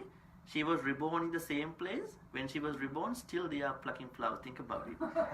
Think about it, How is that happiness? So this is kind of a very, very different. So anyway, we are going deviating from the topic otherwise. So 6 heavens, and then 16 Rupavachara Brahma worlds. So Rupavachara and Arupavachara are 2 different Brahmas. Rupavachara Brahma world, there are 16, starting from Brahma. What is the difference between Rupavachara and Arupavachara? In the Rupavachara Brahma worlds, the main difference is that their image, their body is solid, more solid than the mind. Okay? If you can take a look at the human's body, we know that our body is little, solid, more than the mind is subtle. And when you go to the Arupavachara Brahma worlds, their bodies are not solid, but the mind, right? So there are 31 places where beings are reborn. Now I'm going back to Mahakamma Vibhanga. Now Buddha says, when someone dies, when a good person who has a lot of good 10 kusalas, right? Those 10 kusalas dies, that person is going to be reborn in one of the good places. What are the good places in these 31? 27 places. The first 4, they are not good places, right? They are called dugatis. The rest is good places depending on the happiness and the place. And then there's a person who do bad karma, bad akusalas, 10 akusalas, and then gonna be reborn in the bad place. So this is no problem for us, because we've been knowing this context for many years now, since the birth. The problem is there are people who have done a lot of good karmas. When they die, they are reborn in a bad place. Believe me or not, Buddha says. And the 4th category is, they are really bad people. Maybe really bad people, mean bad people. But when they die, they're gonna head into a good place. Now these 2 are really controversial. And now Buddha tells us why this happens. This happens because at the time of the death, something happens to all of us. It is either samadhi or michaditi. So the bad guys, when they die, they are able to come up with samadhi. What is samadhi? There are two types of samadhi. One is secular, one is not secular. The second one, the secular one, is what we are into now. We have to believe that there is mom, dad. We have to believe the results of the dana. We have to know that even we don't karma, and then we have to know the results of both good and bad. We need to know that there are spontaneous beings. They are rising and they are dying. There are 10. But the non-secular samadhi is specific to an arahant. You know what? When someone attain arahanthood, after that they are going back on the samadhi. That's called the anasava samadhi. This one is asava samadhi, but the other one is anasava samadhi. So anyway, so when someone is really bad, is gonna die at the time of the death, suddenly they find a nice object of being happy and being into kusalas, and that makes them into a good birth, good rebirth. Or the other way, there is a good person who is doing a lot of good karma, a lot of good kusalas, but at the time of the death, their mind is not good. They are coming up with michaditi. Now, we know there are some examples. Now, there is one other question that can come right away. Is it for a long time? Is it for a short time? Is it for a short time? Now I will tell you a story. The story is, do you remember Mallika, Kosala Mallika? What happened to her? What happened to Kosala Mallika? Who is Kosala Mallika? Does anybody know? Hmm? Yeah, he is the wife of the Kosala, King Kosala. What happened to her? When she passed away, she was reborn in one of the hells. But do you know she is the one who offered the best dana, unparalleled dana to the Buddha? Only one individual can do to one Buddha. She's the one who did it. But at the time of the death, something came up into her mind. Kind of a bad thing she did. Lying to the king about something, and that came up. She was trying to withhold it, forget it, but it keeps coming. Like when we die, what I think usually can happen to anybody of us is that the things that we have secretly pushed to a certain side will keep coming back, because you know there's nobody who is going to keep them again anymore. So they are trying to trigger. So then, samadhi and michaditi is the thing that will decide what will happen. So then, karma is not a linear thing, straight thing. If you can, so let's say A does the same thing, B does the same thing, but the results could be very different. Not the same thing. Now, what do you think of now? If now the modern day of thinking and medicine, they say now people get dementia, people get Alzheimer's, and now their brain capacity goes down and become they can't think at all. Mm-hmm. At the time of death, you think that they don't have any chetana, no thinking. Now what will happen? It's a good question. Now, there is no one single reason for why everybody is getting dementia, everybody is getting Alzheimer. Now, keep that in mind. That's a big thinking that we have to have.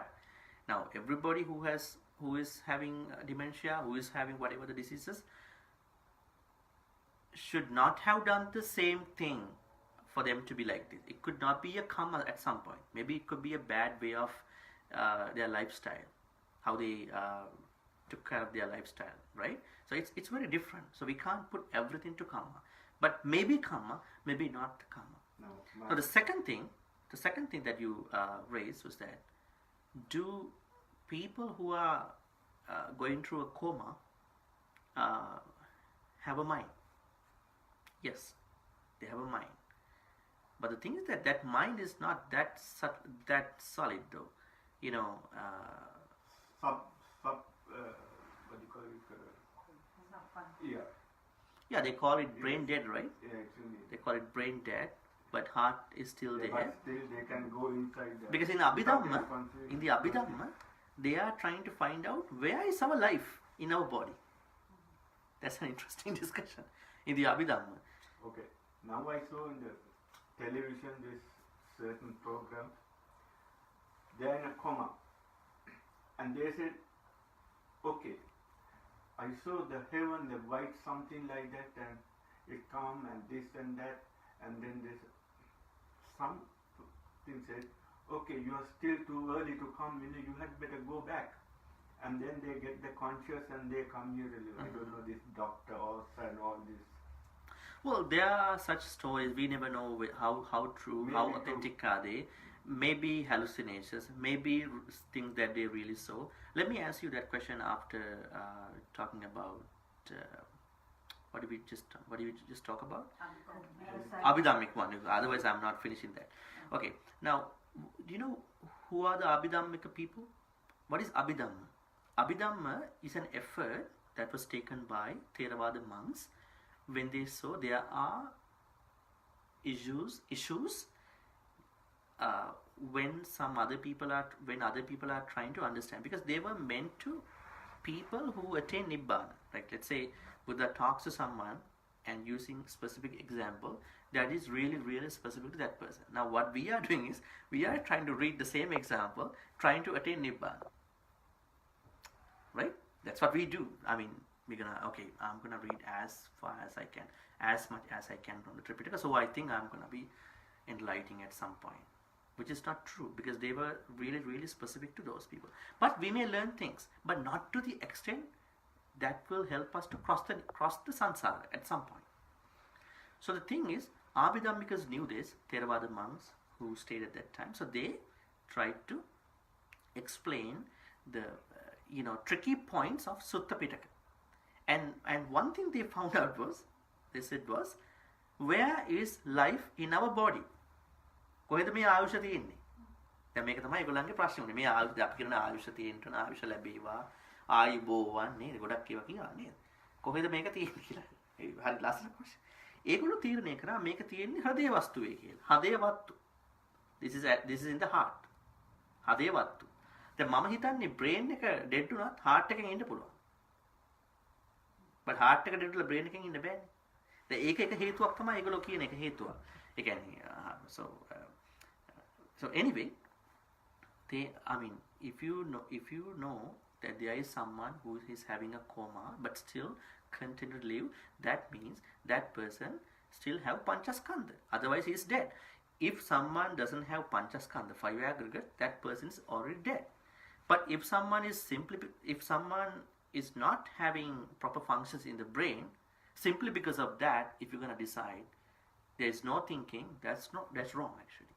So that means if someone is living, that clearly says that person has 5 aggregates. Okay, but he or she may be dead by brain, right? That's a different thing. And what was the other question you raised? You just now?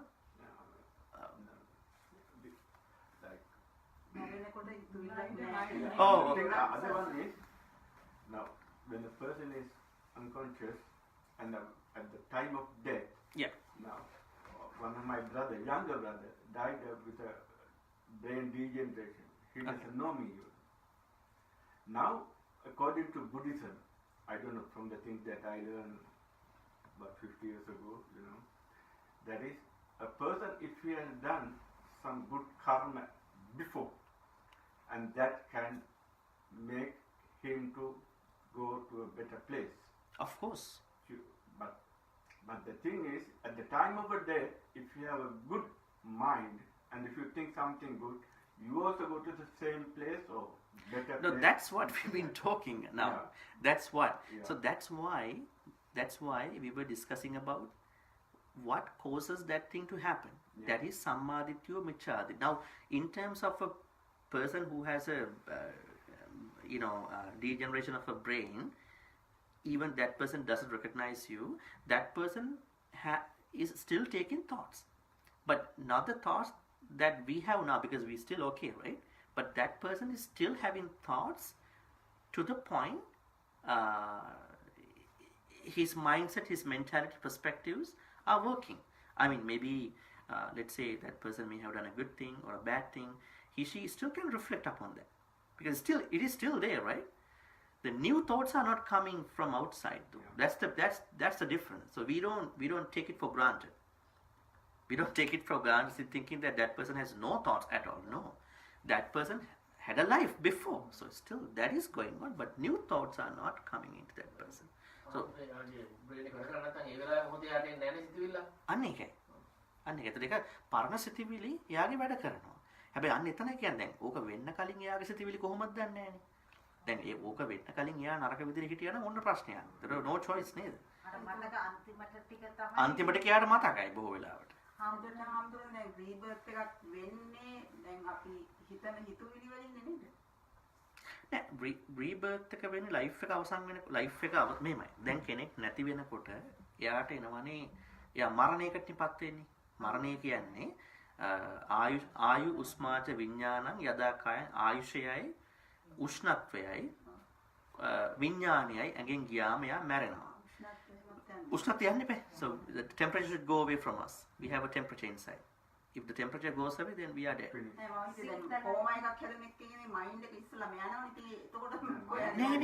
No. Now, in terms of a patient who has coma, we can't say his mind has already gone away. Okay. He's still living with the heart. But because the problem is how we recognize someone's mind is working. Now, this is the problem. We always think, someone's mind is working when they talk to us, when they interact with us in this comfortable way. But it's not like that. Then what about someone who has a sleep? You tell me how the thoughts are going on. Now someone is going to sleep now. I hope you are not going to sleep. Someone is having a nice sleep. And then how are the thoughts going then? Subconsciously. The thoughts are still working. With dreams or without dreams or whatever, but still they are happening. But now what we can see, that person is not reacting to us. He or she is in sleep, but still thoughts are happening, right? Thoughts are happening, thought processes are happening. The same thing what happens to someone who is having a brain damage. support කියනකොට brain death නෙමෙයිද? මට මතක නැහැ. Life support. I don't know what's the connection between the life support and a brain damage thing, but I know that if they pull it off, then he or she is dying, right? Life support නම් එතකොට thinking part තියෙනවා. Yeah. Thinking. Now, why they are saying to pull it off? Because it's it's a lot of money, and there's nothing to do on the doctor's side, and they say this is what you can do. But still, that person is thinking. He or she has no soul. His thoughts are happening to some extent. They're having some experience. Some experiences. Yeah. They may be seeing things or feeling things or hearing things. Maybe they are revisiting their thoughts that they had before. Remembrance, past experiences. My dad, like 50% heart working, he put life support like that. Made 4 days, after 4 days he passed away. That's why I am thinking, I say like everybody go Dhamma පිරිත් එතකොට දැන් එතකොට meaning ඇහෙනවා ඒවා ඇහෙන්නේ නැතුව ඇති නේ. We never know everybody's situation is different, right? Some people may hear, some people not, but the thing that if the doctors say he or she is still living, they have their thoughts working in a different way. Now the thing is, what is being unconscious in the medical terminology? So we have to find out what it is like. Now what is okay? In medical terminology, unconsciousness means you don't react to outside stimulus. If I poke you don't. That is what they say being unconscious. Now this is not what we say being unconscious. Now, Buddhist philosophy. Yeah, Buddhist philosophy is still that person is conscious. But medically, it's a different case. In Buddhist philosophy, conscious means to have an experience. Yes. There's you know something happening. You observe, you feel something happening. That's consciousness. And New one or old one, so it's different at different times. Excuse me. Yeah. Once I was running and I collapsed because I couldn't breathe. The wind came so fast, and I hit my head on the concrete. Oh. And I had concussion, and what do you call this? All these technicians, and they asked me questions. I can't talk, I can't see anything, but I could hear everything. Oh. But I couldn't talk. Then I was in the hospital. Yeah. For 1 week. The doctors were talking to me. But you can't respond. No. Okay. I tell you something. I have heard if we are having a natural death, the last thing to disappear is the capacity of the sound, hearing. Your capacity of the ears go last, because I think ears are really connected to the balance of our body, and also the spinal cord, everything. So that's a big part. Like what happens to many is that when they have a what do you call it in English? Like when you have that thing, vertigo. When you have vertigo, when you have a sort of like a, I don't know what it is called, like it is really connected to your balance of your ears. So I mean, in terms of the eyes and the ears, I think ears play a bigger role, but that doesn't underscore your capacity of ears. So sorry, eyes. But I think that is what happened. Now you can't see. You had the concussion. That's the thing. Like when such a big thing hits us, what happens is eyes go away, because eyes are connected to other normal parts of the body, but still here you can hear. So that means ears still work. මරුණි ළඟදී එයා දැන් නැති වෙනවා කියලා දන්නවා hospital එකේම දන්නවා ඔක්කොටම කියලා ඉවරයි. ඒ වුණාට හොස්පිටල් එකේ නර්ස්ලා කිව්වා මෙයාට ඇහෙනවා මේ අර ආගමේම කියන්න කියලා. දමයන්තිටත් එහෙමයි. Okay. දමයන්තිට කිව්වා දැන් එයා මොකක්ද මේ නැහැ. ඒ වුණාට කිව්වා මේ අර පුතාට එහෙම කතා කරන කන ගන්න කතා කරන්න කියලා ඒක පස්සේ එයා තේරෙනවා කියලා. ඒක තමයි. ඒ නිසා කනේ කැපැසිටි තමයි අවසානට යන්නේ. අපි ස්වභාවික මරණයක් වුණොත් මට කියන්න අවශ්‍ය මේකයි. දැන් ඕනම කරදරයකදී අපි ඇහැ යනවා ටක් ගාලා. අපිට සාමාන්‍ය ජීවිතෙත් තියෙන ඕකනේ, ඇහැන ටක් ගාලා යන්නේ. කඩාගෙන යනවා. අනිත් පැත්තට ගත්තොත් ඇහැ ඩැමේජ් වෙනවා කියන එක වෙනවා ඇතුළත් එක ඉක්මනටම. හැබැයි කන කියන එක ඩැමේජ් වෙන්නේ නැහැ එච්චර ඉක්මනකට. මොකද කන ඩැමේජ් වෙනවා කියන්නේ මේ ඔක්කොම මේ මෙඩිකලි ගත්තා ස්පයිනල් කෝඩ් එක, සුසුම්නා ඔක්කොම තියෙන කනත් එක්ක. ඇඟේ බැලන්ස් එක. කන කියන එක මොකද අර බුද්ධ කාලෙත් කියනවනේ. බුද්ධ කාලේ හිටියලු මේ දුනු විදින කට්ටිය මේ ඊතල මේ සද්ද අනුව විදින්න පුළුවන් ටාගට් එකට. At the Buddha time there's a story about at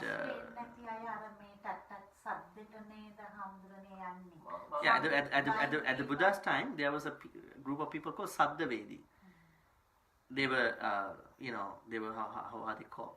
They were striking arrows to targets, but they don't know the target. The target might be few kilometers away, but they still can strike the arrow and they are hitting the target, right? But you can't see that. So I think ears are more powerful than the eyes. But someone can say that if someone can climbing a top of a mountain can see everything, but it's a different scenario. But normally in our life, ears are more powerful, and it could be the last thing to go away from the body in terms of a natural death.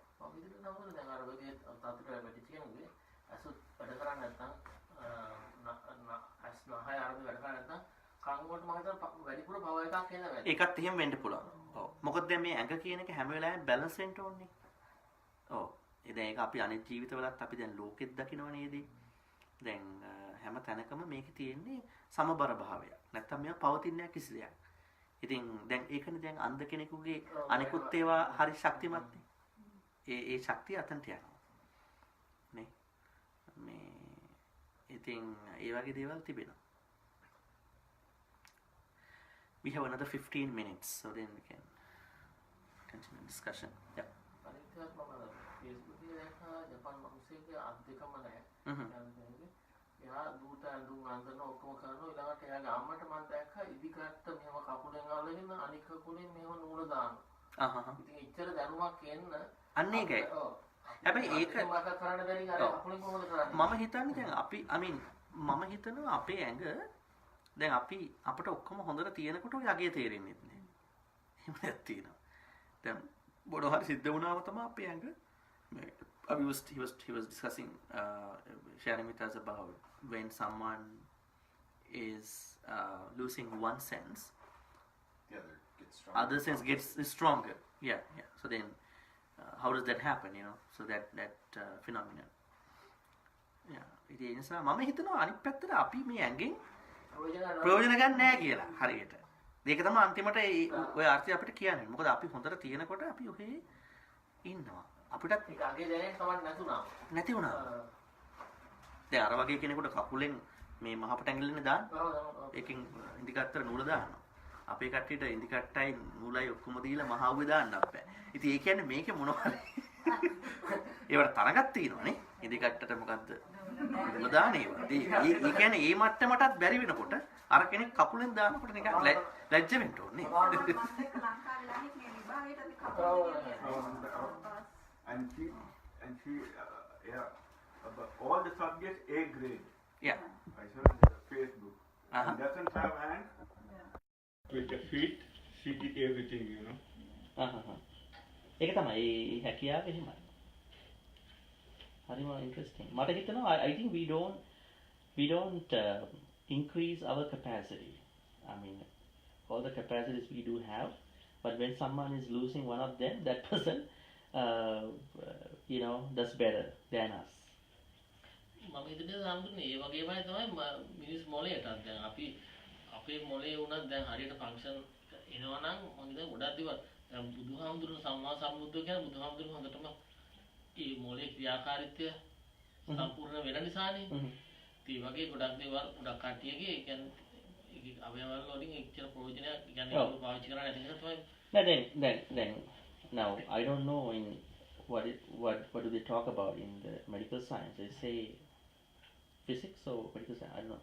They say most of the cells in our brain don't work, but if you can make them active by meditation, by reflection, by wholesome thoughts, and then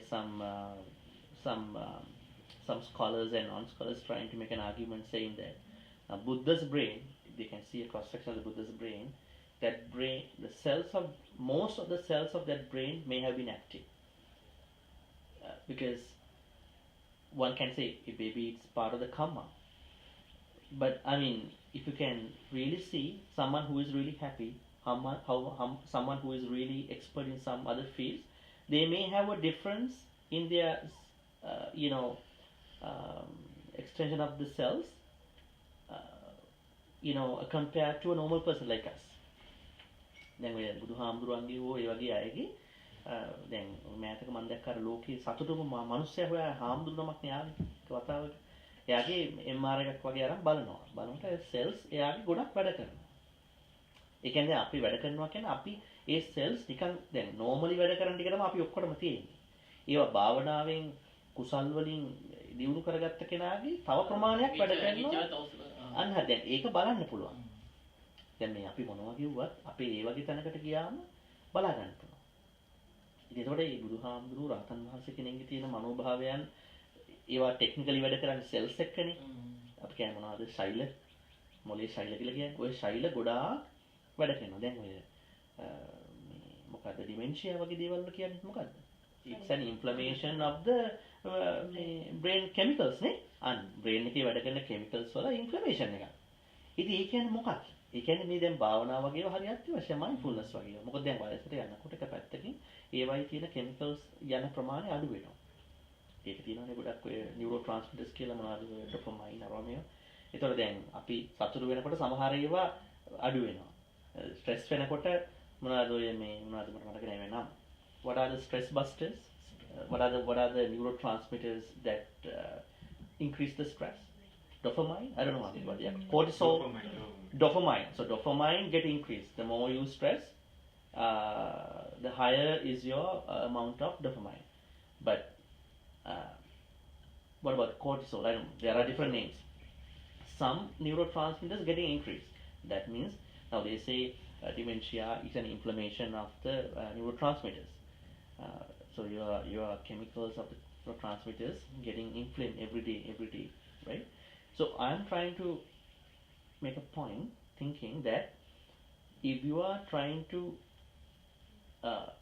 give yourself renunciation, thoughts of non-harming, thoughts of non-killing, thoughts of renunciation, I hope that you may be able to enliven, lighten more cells, activating more cells that are really passive in you. It's technically true, I think.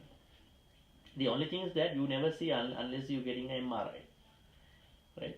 I mean, unless you are going through an MRI. I mean, people don't like to get MRI, right? It's not. There are some disadvantages unless you are really serious to get it done. But then brain cells and the connection of brain cells to thoughts, right? They all are connected. I think I think to keep the cells active in the body, Yeah. we'll have to burn the energy. That means if I eat in the morning my breakfast and then I eat my supper in the night, that means in the morning when I get up, everything should go away and the cells should be empty to the next lot. But if we eat over, the Parabhava Sutra is true, If we eat over, it won't happen. Just stays in the stomach and you get like that. Yes. So that is the most important thing. Yeah. I believe in that 100%. No, I think the latest discussion of the Buddhist teachings everywhere in the world is moderation. Previously it was mindfulness or wisdom or whatever other standalone practices. Nowadays they talk about balance. Dhamma, a lot of Dhamma, but what you lack is your moderation, your balance. You don't know how to balance out. Actually, this happens to us. Even for people who are doing good things, they may be overdoing. They are doing too much or too less. So we have to find the balance between the good things and whatever good things and the other things. The motivation is the most important thing for do a thing. Once a person is not motivated, you can't do that. Yeah, motivation is a very big concept. Everybody is not motivated by the same thing. Now when you talk about a temple, why do devotees come to a temple? Do you think is there one reason that motivates everybody to come? I don't think so. There are different reasons. And also the thing that motivates them is changing time to time. That's also other thing. Sometimes they are hardcore meditators. Sometimes they are hardcore devotional people. Sometimes they are hardcore, I don't mean to say this, I mean gossipers. Too bad to say, but sometimes I don't know what they are doing. So it's anyway, motivation is something really interesting because nobody can motivate you, but you can be influenced by someone to make yourself motivated. That's true. So this is what I understand. I mean, there are monks, there are temples, there are a bunch of books online everywhere. But they all are good motivators. But the thing is, what if we don't get motivation from them? There could be a different, maybe for health reasons, maybe for lazy reasons, maybe whatever other reasons. That's why you are the one who is making the choice. Not just going on a normal route. You have to find out what I want to do, what I need to do, and I need to practice Samma Vayama and Virya. That's how you can achieve. Motivation is the concentration of the mind. Because now here, I'm very old, I'm not young, I'm 76 years old. Yeah. Here, 3 young persons said, I want to run with you, I want to run with you. I said, okay, you come on. First, you can't run the way you think, just because I'm old, you can't do. Yeah. You will have to do certain things. If you want to go to Nirvana, you have to do certain things. Yeah. I mean, people can say... You can't just go to Nirvana like that. Yeah. I said, first you will have to do stretching. Because from the age of 10, I was doing that. So you will have to do stretching. Then I take you to the road and this and that. Then don't try to break the world record. Yeah. First, you go by step by step. And you know something? One day, not even one day, 20 minutes, 25 minutes, they stopped and said, okay.